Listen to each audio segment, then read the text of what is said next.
Welcome viewer, I am Murugan S. This video tutorial describes, settings at a glance blank or missing on Windows 11 solved. First method is Reset and Repair Settings app.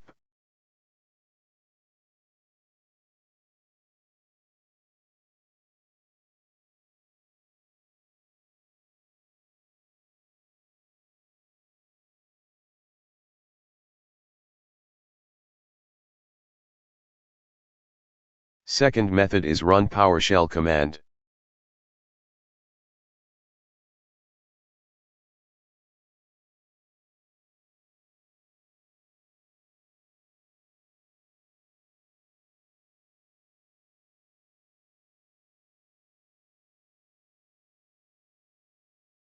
I hope this video tutorial helps to you. Please like, share and don't forget to subscribe my channel. Thank you very much. See you next video.